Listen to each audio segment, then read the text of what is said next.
1968 is known as the Year of Revolt. Robert Kennedy was assassinated. The Vietnam War divided the nation. African American civil rights protests were in full force after the assassination of Martin Luther King. As America was engulfed with the African American Stand for Justice and Equality, another civil rights movement that is largely forgotten in American history was beginning. This was the fight by Chicano students for equal rights in education. A courageous and passionate Mexican-American social studies teacher had had enough, reached his breaking point, and organized his students to take a stand. We're on the eve of destruction.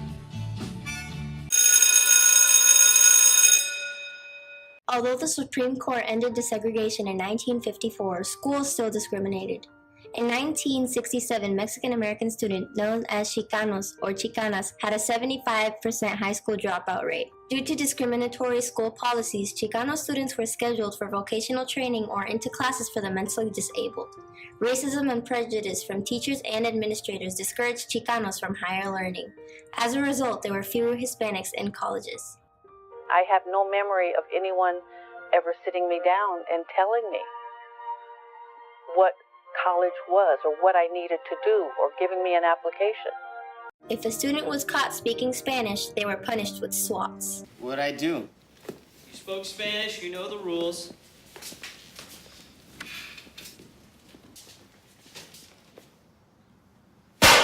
Mexican-American parents accepted the fact that they would never see doctor or lawyer in front of their children's names, but teachers, who were supposed to know better, refused to stand up for students, buying into the notion that brown kids were predestined to work with their hands, not their minds. And so they had no expectations of us. They didn't push us. They didn't demand that we learn. Sal Castro, a teacher at Lincoln High School in East Los Angeles, knew better. He wanted academic opportunities for his students. He became the students' advisor. Castro knew that a massive protest action was needed for change.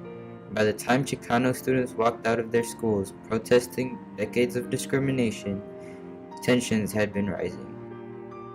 The students also come to the conclusion that only a dramatic action will kind of shake things up and bring attention to the problems in these schools, and the problems are not the students, it's the schools themselves and the way that they have approached the teaching of Mexican Americans. For Castro, the last straw came after reading an outright racist article in Time magazine titled Pocho's Progress. Rollicking cantinas with the rat-tat-tat of lowrider cars cruising the boulevard and the smell of cheap red wine and greasy tacos, okay? Now, that is insulting. I said, hey, we're in bad shape. Castro was furious the article went unchallenged. As a result of inaction by community leaders, Castro was convinced students had to lead a movement for change. Castro founded the Chicano Youth Leadership Conference with high school and college students to organize students across East Los Angeles. By organizing students, Castro put his job and life at risk. With Castro's provided guidance, the students put forth demands for school changes.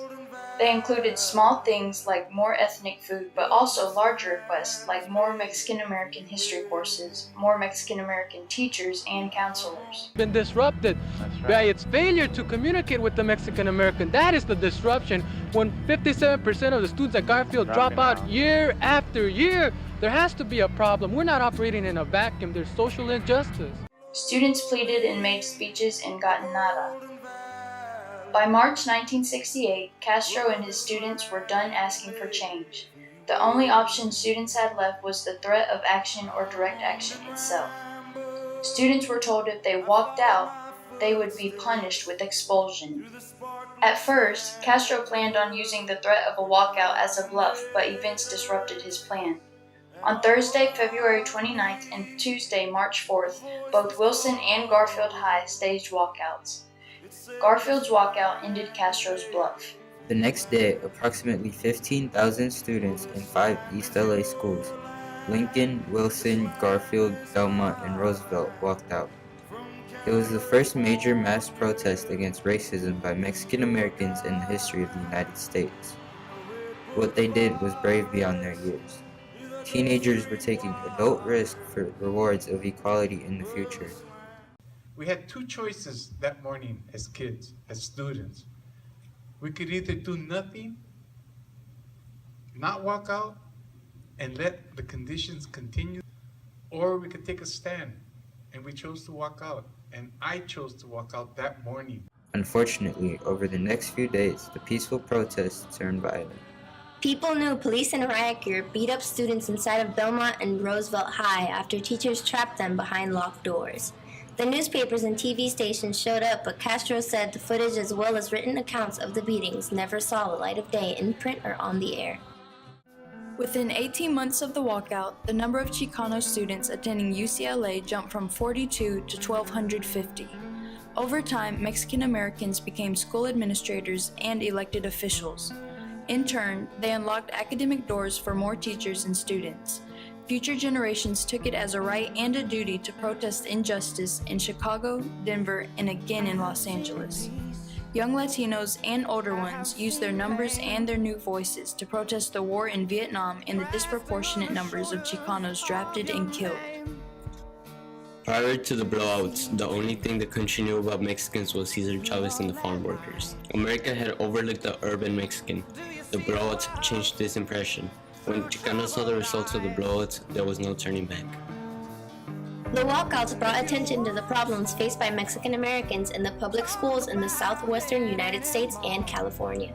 The kids who had the courage to walk out did what their parents and Mexican American leaders had been unable to do. Traumatized through civil disobedience and direct action to failures of these schools and the damage they had caused to millions of Mexican American children.